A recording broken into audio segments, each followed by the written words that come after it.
You're sitting with someone you love. They're laughing. Really laughing. And you're smiling. But you're not actually there. The feeling doesn't come. It hasn't come in months. You used to feel things. Really feel them.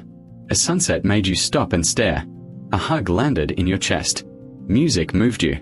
And you think it's depression. You think you're broken. You think you need to see someone. But you're not broken. You're not depressed. You're exhausted. Psychologically exhausted. At a neurological level. And what you're about to understand is that this wasn't random. This was built for you. While you were feeling numb, someone else was feeling very intentional. There are 2,847 engineers at Meta alone. Not to connect you. To addict you. There are psychologists. Neuroscientists. Addiction specialists.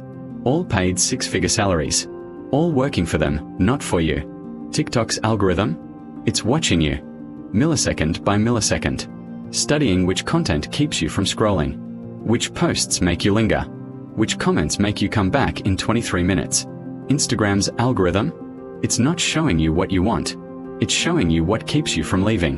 YouTube's recommendation engine is trained on exactly one thing. The next video that will keep you watching. Not the one you'd actually enjoy. The one that will make you addicted. They've spent a decade building the most sophisticated attention-stealing machine in human history. And you're the target. You're the raw material they mine for dopamine desperation. Let me show you exactly what's happening inside your brain.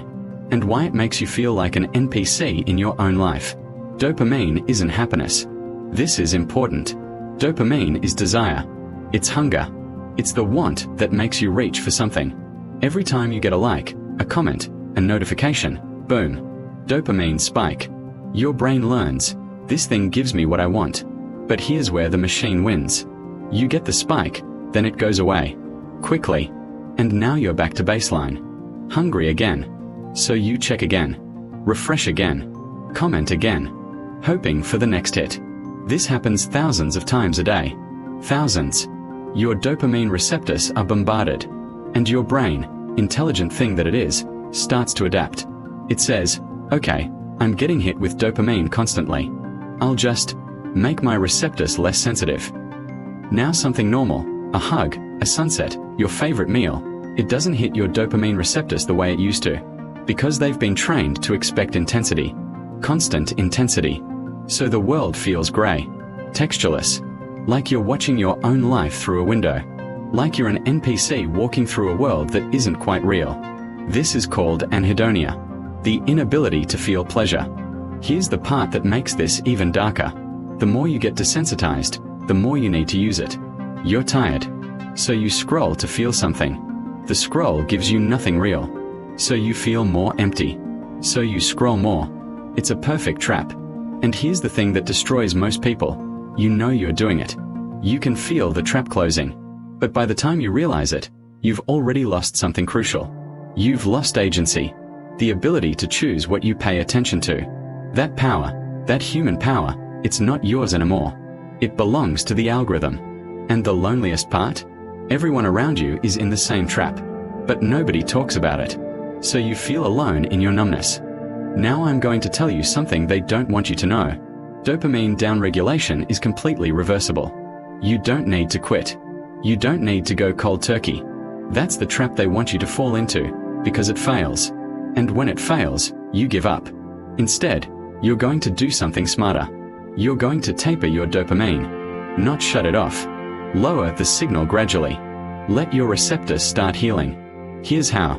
Delete the app. Not the account. The app. Off your phone. Tonight. What happens when you do this? You add friction. One tiny layer of friction between impulse and action. When you add friction, you aren't just slowing down. You are taking psychological ownership of your time back from the machine. That pause, that tiny pause between impulse and action, that's consciousness returning. That's you coming back. For 48 hours, you'll feel itchy. Your dopamine system will scream for hits. That's not weakness. That's healing. Your brain is starting to remember how to want real things. By day 7, something changes. A real conversation makes you actually smile instead of just move your face. By week 2, colors come back. You'll notice them. A blue sky will actually feel blue. Food will have texture again. Music will move you. And here's the rebellion part.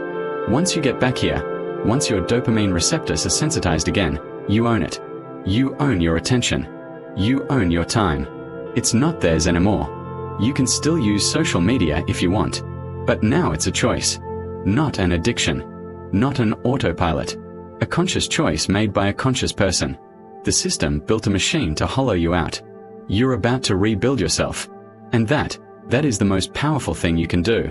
Now here's the part that makes the dopamine trap look like a warm-up act. Deleting the app. You just broke the dopamine addiction. You're free from the spike and crash cycle. But you're still being watched. Right now, as I speak, they don't just want your attention anymore. They want your data. And they want it constantly. Your location, your search history, your shopping habits, your health information, your political beliefs, the videos you watch at 2 a.m. when you think nobody's looking. They know all of it. And here's what most people don't know. They're selling it. 1,847 data points collected about you per day. Your data, $0 to you. $1,000 to $10,000 to them. In the next video, I'm showing you exactly where your data goes, which companies are buying it, what they are doing with it, and, more importantly, how to actually protect yourself. Because stopping the dopamine trap was just step one. The real battle, the one they don't want you to fight, is taking back your data. And trust me, once you understand what's being collected, you'll want to take it back.